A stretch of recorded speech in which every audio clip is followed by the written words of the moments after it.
Can I just say it's 12:30 and the show's started, so I'll take that 100 to 1 odds that Sniper's offering, and I'll put a wee tenner on it. There we go.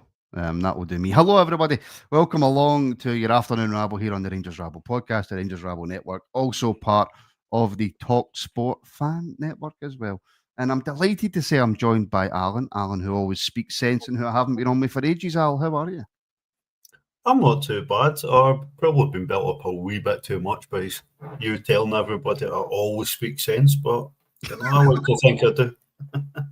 Well, you've probably been to more football matches than anybody I've ever known. And yes, as Lyndon says, the Bald Viking is on. I've got to honestly, right, look, it's going to be all about Panathinaikos we're speaking about, right?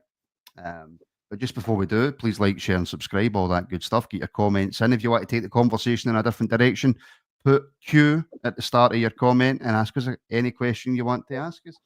But Alan, you were at Hartlepool, I believe, for the under-19s game. How did that go? I thought it was a really good test for the young boys. I thought maybe going down would maybe see some of the guys that weren't in the European squad get some game time, but it was purely a young team. Only Mason Munn had first team exposure, so really good test. I thought they played really well. A couple of standouts, young Smith on the right, a well taken goal by Chris Eady. Callum Burnside, really good in the middle. So really good test. Bit suspect defensively and conceded some cheap goals, but as the game went on, it was more an under-17 team, playing against a team of pros. So good workout, good day out, and very well received in Hartlepool. We're all made feel very welcome. So, no, good. Just before we get on to Panathinaikos, just a quick word on Callum Burnside. I was at the Carlisle game at the training centre, and he's a young guy, Alan, that's really impressed me. Yeah, he's got a wee bit about him. There's no sort of fear. There's no fear of coming up against grown men. Sometimes young players can play a wee bit within himself, a wee bit sort of timid, but I don't see that way a lot of our young players coming through. Yeah. We just need to develop him enough to get him into a first team environment.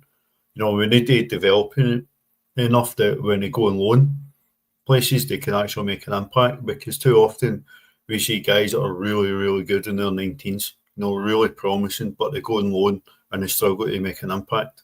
And we need to see what needs to change in order to fix that, because we're developing some really good football players. We need to find out what makes a difference to actually translate that into really good first team football players.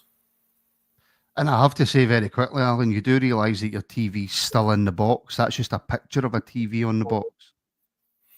Yes, or it's work in progress. I was going to say, you need to take it out of the box to be able to watch it, just to let you know. And a question for Ian Thompson. Did Wolf get mobbed by his fans in Hartlepool, Al? He met one or two familiar faces that know him very well. That is a pure politician's answer, by the way. That's brilliant. On a more serious note, folks, if I can be serious for a second, I received an email 2 days ago. For those of you who remember when we used to do the phone in on the nightly show, we had Andrew from Fraserburgh who used to phone in quite a lot. So I received an email a couple of days ago. He sadly passed away suddenly.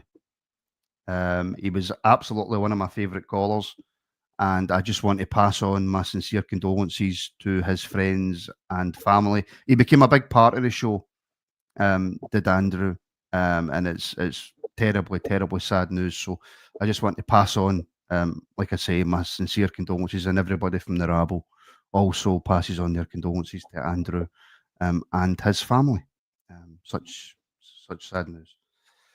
Right, Al, let's discuss tonight.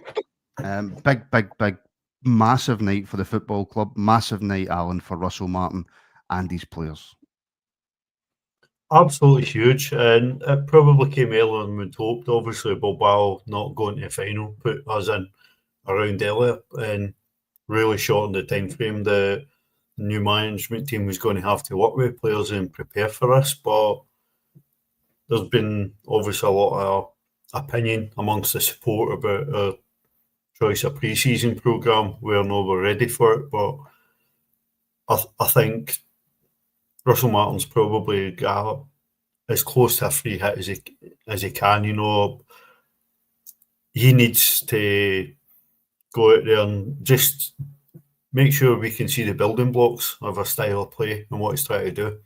You know, we've complained for years that we don't have a style of play, we don't have an identity, we can't see what's actually we're attempting to do. You know, if we have bumps in the road, I think it's a lot easier for fans to get behind if we can actually see what we're trying to do, see that we've got a plan, or maybe it doesn't work sometimes, but we're building towards, we're improving, we're getting closer to a plan.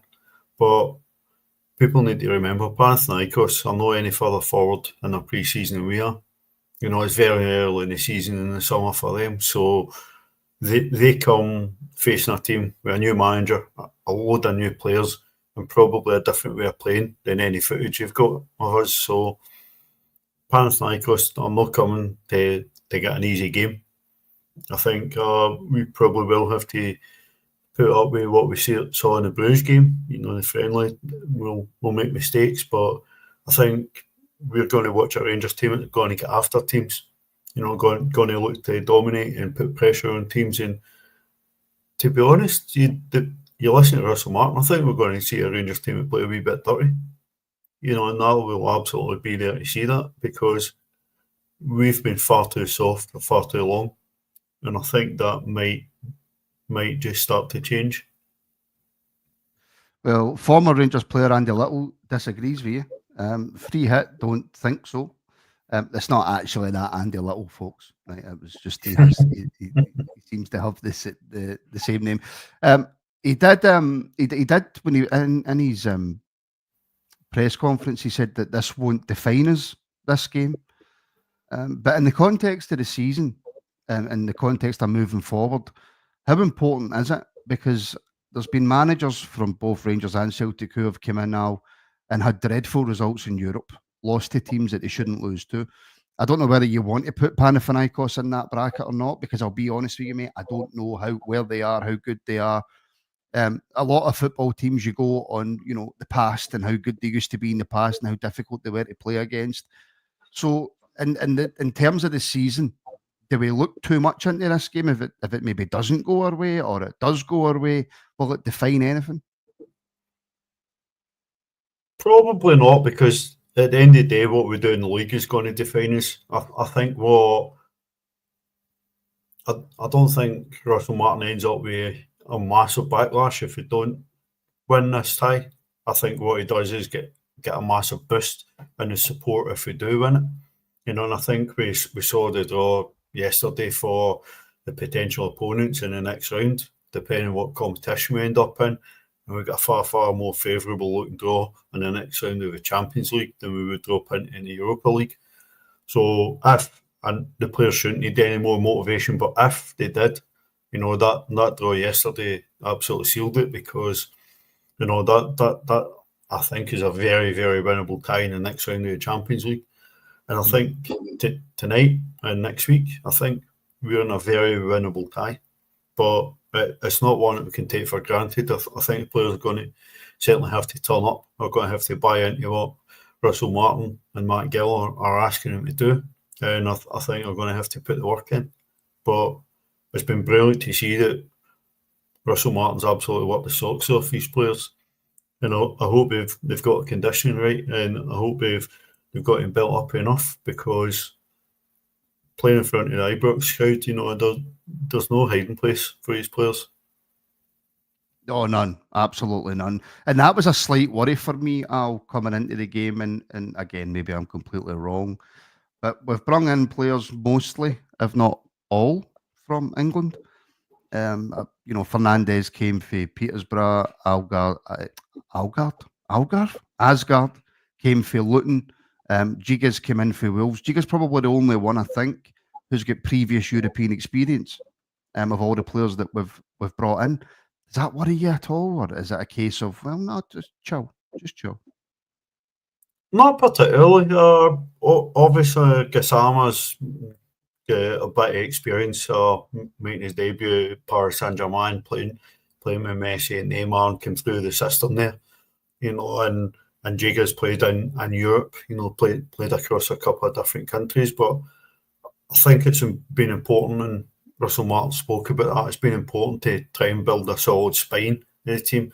We've had a squad of players who are weak mentally and physically, and are simply not robust enough to play 3 games a week. So I think it's important we've built a really strong spine. I think we'll start off making ourselves a bit harder to beat, and the more we stay in games, the more chance we're going to have the guys up front actually going and making a difference and winning these games. So I'm not overly concerned that we're focusing on our British market. We're focusing on guys for leagues where their basic league season before any cup games is 46 games a season. So, we're looking for guys who can go a distance, and I'm quite excited to see how they settle in and fit in.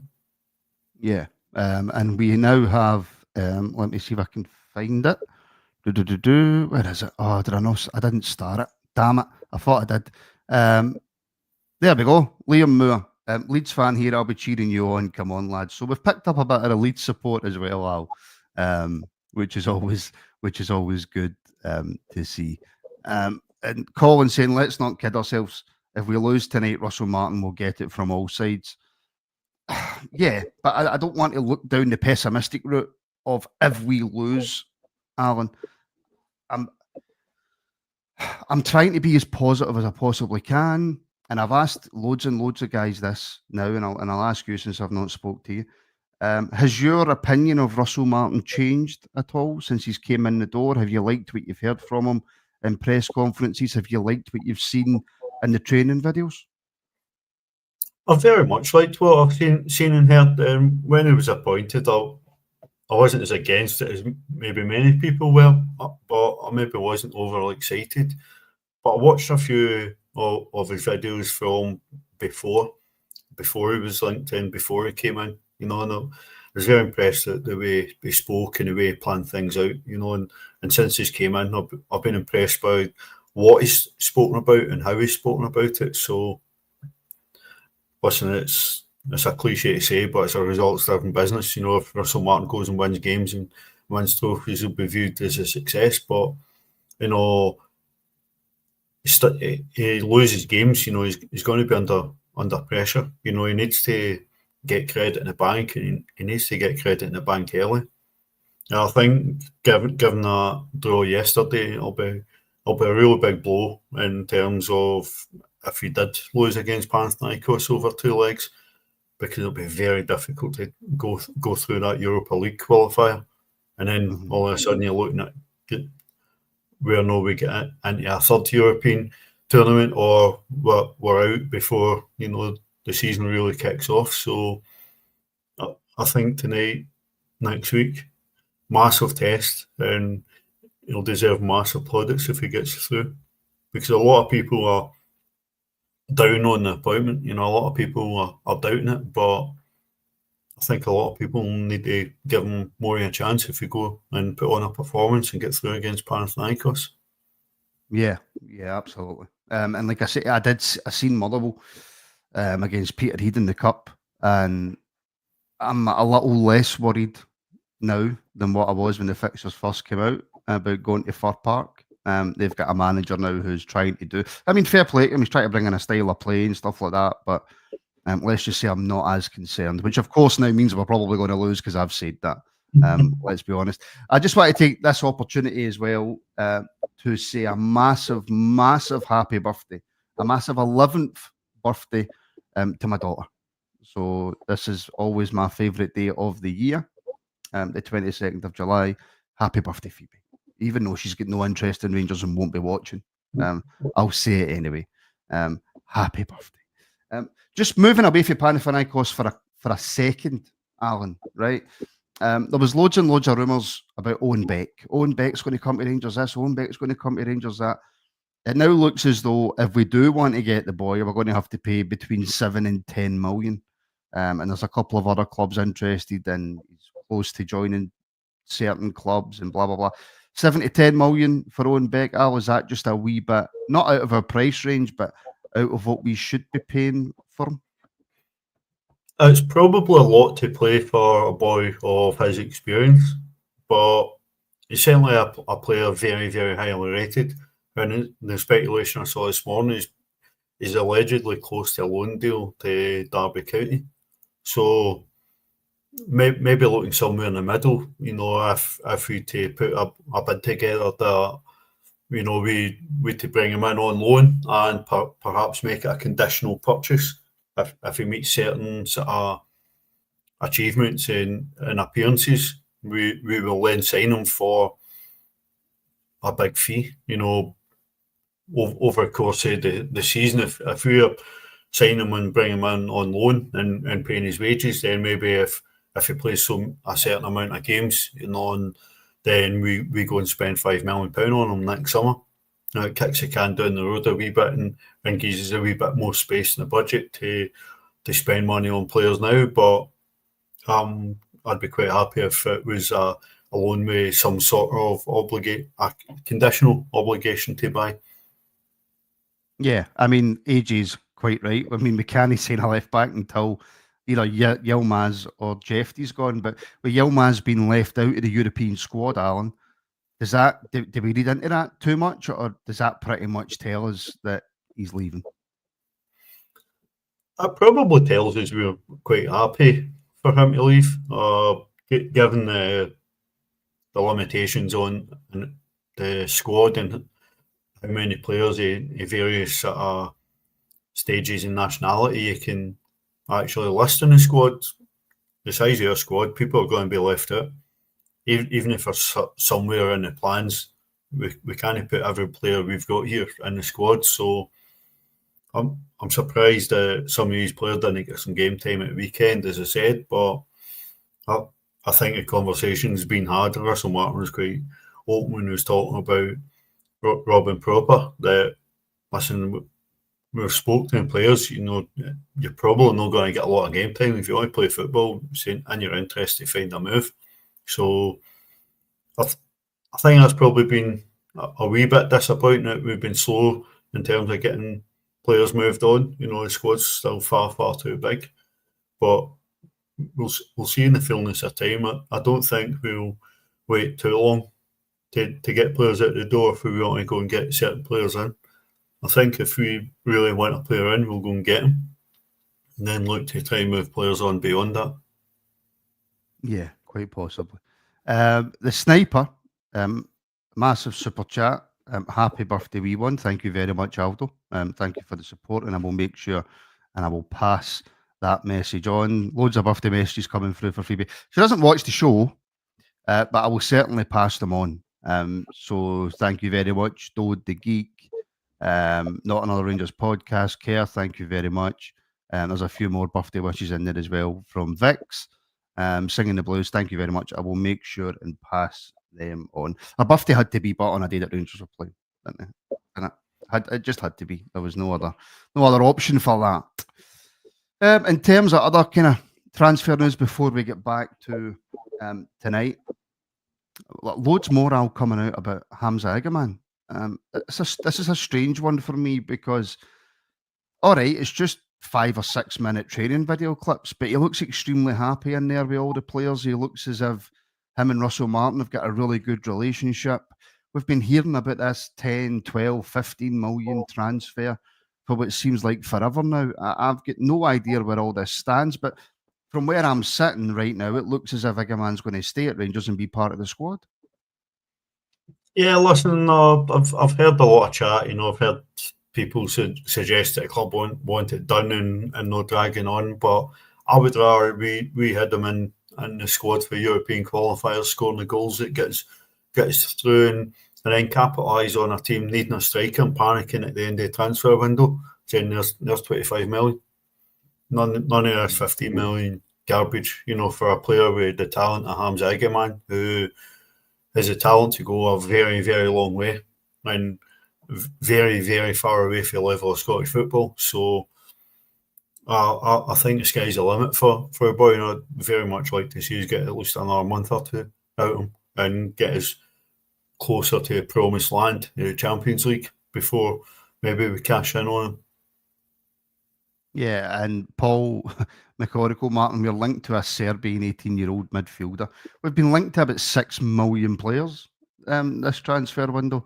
And it's always good to talk about rumours and possible players coming in, Alan, and possible who's leaving, But the fact of the matter is, now it seems to be a bit of a closed shop with this board, and Thelwell and Purdy, which I like. But it really does just mean that we're literally sitting here talking about something where there could be absolutely no validity to it. Definitely. I mean, the post about the Serbian boy reads a lot like sort of agent talk, trying to drum up some interest. It was compared to a cheaper alternative to your favourite Lennon Miller. We're linked with maybe it cost us €2.5 million to bring in this 19-year-old. And what I said in the chat when that was posted was, we're now in a position as a club where we can probably afford to take that gamble on a boy at £2.5 million. If he's got a real high potential and people think he can make an impact. If we bring players in who play well, and then we can move him on. We don't need to move people in for mega money, but if we start bringing players in who can help us move forward and then move them on again, bring in a bit of profit, then reinvest it, then that's what we're supposed to be doing with scouting. That's what we're supposed to be getting the benefit of guys like Thelwell and Purdy. So hopefully, maybe that link's just agent talk and paper talk, but hopefully that's the sort of markets we're actually looking in. Well, there's comment of the day so far. Sun's out, tunes on, Loudon by 5, bring on the Athenians. This is Glasgow. That's definitely comment of the day. Right. And again, this is going to be very, very difficult to talk about, Alan, because I've got no idea what the starting lineup's going to be tonight. I've got no idea how Russell Martin's going to set up tonight. So when I ask you, what do you expect from tonight's game? How do you expect us to line up? How do you expect us to play? How do you expect the game to go? I expect your answer to be to me, I don't know. Well, we obviously spoke about it in the chat yesterday, and I think the team sort of suggested in the chat, I think from Hamish, was probably going to be pretty close. I think he seems to be setting up a back four to start with, at least because the players are more familiar with it. So I think probably Tav starts and Max Harden will play left back. So we'll probably see John Suter and Nasser Jiga play. Jack Butland's going to play. A lot of people will wonder if it will be Butland or Kelly, but Jack Butland's a far superior keeper to Liam Kelly. So, these colours to the mast there, man. He'll play. I think Joe Rothwell's in to play. Raskin's nailed on starter. Diamandi's got to play. He might go with pace with Cortez on the wing, but I suspect he might go with Nadim Barami and Kieran Dowell and Daniil up front. I like what he was talking about after some of the pre-season games. The guys like Dowell and Barami and Cortez can make more an impact because they don't have to work as hard to get the ball. They can rely on the guys behind them win the ball so that they've actually got more energy up the park when they get the ball higher up the park to make an impact. Certainly it's been hard to see a lot of pre-season action because most of it's been behind closed doors. I'm basing a lot of it on what we're being told in interviews and watching for training videos and what we've seen against Bruges. But certainly I've seen a much different sort of side of Barami and Diamandi. That's the question. That is the question, because we've seen a lot of the pre-season, not a lot, sorry, like you say, we've seen little, but a lot of what we have seen is Dowell and Danilo.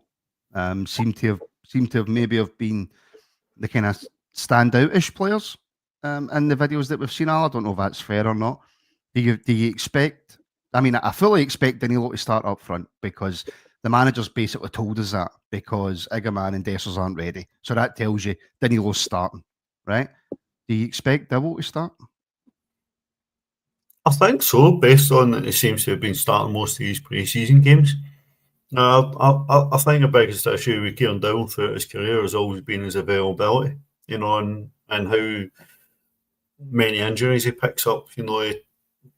He struggles to get a run of games, and I think people then just make a judgment on him. Kieran Dowell's a very good football player, and I'd love to see him be a success here. I think it would be mental for any who's not to want to see a player succeed at Rangers, because if a player's been successful at Rangers, then we're being successful. I think Kieran Dowell must be on his last chance. Too often he's been unavailable and no fit for selection, but he's had a good pre-season by all accounts. He's playing well. His stats look good in the games that have been played, and he's certainly capable of scoring from midfield. So I think see while he's here, if somebody comes in and gives us money for him, maybe we'll let him go. But see while players are here, I want him ready, able and willing to contribute, because we're paying these guys to play football. So I expect him to be ready to play football when we need him. Well, here's a question for Big Phil. Why is Jeffy not in the conversation?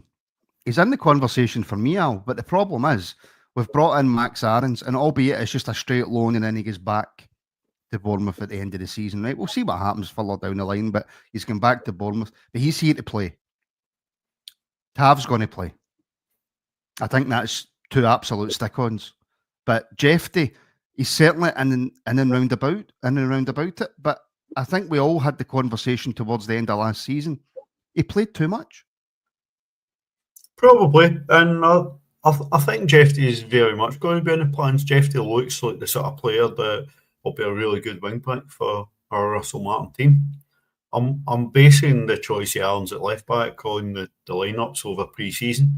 It seems that he's been playing there quite a bit, so I'd expect that's going to be status quo. Tav will be in the team until he lets the manager down, and then he's got the threat of Max Aarons, who will comfortably take his place. I think possibly if Russell Martin was to go to a back three, you'd see Jeffy play and Max Aarons playing all right with Tav moving in one. So I think it maybe depends on availability for everybody. So I think Max Aarons has played left back almost as much as he's played right back in his career. I've not followed him too closely, but I've seen him play left back quite a bit before. So it's not an unfamiliar position for him. But I certainly would like to see fullbacks playing on their natural side. But we saw in the Bruges game, the fullbacks were tucking in a lot, so that might help him tuck inside and join the play up a wee bit more. Yeah. And I've got actually a couple of really good questions for Beat Bop Boop. I'll start with the Lyle Cameron one. Will we see Lyle Cameron over these two legs? I fully expect to see Lyle Cameron at some stage, Alan. I'm expecting to see him at some point tonight. I think it's important to get him involved. So I think there's a massive upside to Lyle Cameron. He probably hasn't fitted the profile of a lot of guys that have came in this summer in terms of being 6 foot, so on. But I think he's more than capable of physically imposing himself on these games, despite being small in stature. And I think certainly I'd expect to see him involved at some point tonight. Are you hoping to maybe catch a wee glimpse of Gassama tonight as well, or do you think that they won't kind of push him because Russell Martin's come out and already said, look, he's not anywhere near the fitness because he's missed a good chunk of pre-season. Russell Martin's also come out and said that players really struggle throughout the season if we don't get a good pre-season, which is a little bit worrying. But do you expect to see a wee bit of him tonight? Definitely. I think if you to maybe start with the wider positions being Barami and Dowell, maybe later in the game, we might introduce Cortez and Gassama, and look to stretch Panathinaikos as they tire a wee bit, especially if we're going to press him hard and tire him out. So possibly trying to tire him out and then introduce fresh legs and pace out wide going forward. You could be looking at, we could be bringing Cortez, Gassama and Agamani off the bench. Against a tiring team, hopefully we're already in the ascendancy against. So that alone could be an exciting prospect for us tonight. It really could. And I think Cortez is a discussion for another day, but I'm really hoping that he gives a good account of himself this season. He's been ridiculously unlucky with injuries. He's been written off by me and most of the Rangers support. When I say most of the Rangers support, most of the people who tune in and watch this, and most of what I see on social media, he's been written off. So I hope he bounces back this season and really does well under Martin and makes us all eat our words. But Beat Bot Boop, Super Chat, thank you very much, Beat. Maybe we'll make a lot of deadline day signings. I don't know about deadline day, Al, but I do expect more in the coming weeks. I certainly don't think we're anywhere near finished. Well, I don't think we're anywhere near finished at all. I think we probably will be busy when we get to deadline day, but I think it'll be busier going out than it will be coming in. Given how busy we'll be, I would be very surprised if we don't make one or two signings in deadline day, but I think there'll be quite a few coming in the door before deadline day. I mean, we're sitting here on the 22nd of July, and I think it's the 1st of September that it closes. I might be wrong on that. I think it's like the 13th of September or something like that. It's a weird date. We've certainly got time, and there'll be a lot of activity, both in and out. But I think we can certainly look forward to being a club in a position where we can actually look forward to deadline day and actually be watching it with some interest and belief that we might actually get involved. Yeah. Some really good questions come in. Always on my daughter's birthday, the really good questions come in because I can't leave without asking them. Blue Jay, would love to see Curtis come on the last 20 and make a huge impact. Any chance of a wee Finley start tonight? I think it would be a very, very bold move by Russell Martin to start Finley Curtis, but it certainly looks like he's bulked up a bit over summer. I think he looks at from the training videos and from Bruges, he's certainly fit enough now and strong enough to be a proper first team player. That's encouraging. What he needs now is match experience. He certainly offers us some excitement and some unpredictability in the wing. So I very much would like to see Finley Curtis involved through the season, and I think one other that we saw who probably won't get game time tonight with Gamani and Desser's being back, but really encouraging to see Josh Gentles involved in the first team. It's a long time since we brought through a young striker, and with guys like Josh Gentles and Chris Eady, there's potential we might actually be able to do that if you nurture him properly and develop him properly. And again, I've watched Josh quite a lot at the academy games, and he's got something about him, Alan. I can't quite put my finger on it, but he's already capped as at under 19 level, under 17 level for Wales. So there's definitely something about him. And like you say, mate, when was the last time we brought through a proper good striker? I really don't know. Certainly I can't really remember it in my lifetime. So every time somebody gets close, there's a wee bit of buzz, a wee bit of hope, fizzles out to nothing. But I'd very much like to see that change. Yeah, 100%. The BFG doing his stretches for tonight's watch along. Yes, I can tell you that Alex has been in severe pre-season training for this. He's absolutely buzzing for the watch along. It's Alex and Hamish tonight. And also Alex is on the reaction as well. I mean, we've got the build up at 7. we've got the watch along for the game for members, and we've got reaction straight after. So 5 shows the day the Rabble's putting out. Absolutely mental stuff. And I've already made a wee announcement to the members, which I won't be making on here because I'm not taking any more stick for my announcement. So, Alan, give me a prediction for the night, mate, before we go. I like a prediction. Well, I like to be bold and put myself out there to be shot down. So I'm going to say we're going to give Panathinaikos a down, and we're going to win 4-1. First goal scorer? Danielo's going to score first, and Dow will score at some point. No, if that was the announcement, Lyndon, I wouldn't get any hate. But I can't. Honestly, I can't go into it. I can't tell you because I feel really guilty as it is. So yeah, trying Scotsman. Shh, just you keep stum. Well, if that comes in now, then I'll buy you a pint because I've been more than happy with that. Right, folks. Like I say, we're back tonight, 7 p.m. for all the build-up and all the reaction to the starting lineup and who's on the bench and what formation are we going to play, and then the watch along, and then the reactions are back. I've missed the reactions. It's one of our biggest shows. I've really missed it. Al, thank you very much. Always a pleasure. And thanks to everybody in the comments. Yes. Unless Brian's hosting, Alan, and then it's not that much of a pleasure, is it? Let's be honest. Right, folks, please do like, share, and subscribe. Make sure you're following us across all socials as well. Just thank you so much for all the support that you give us every single day. It really does mean the world. And we'll see you tonight, 7 p.m.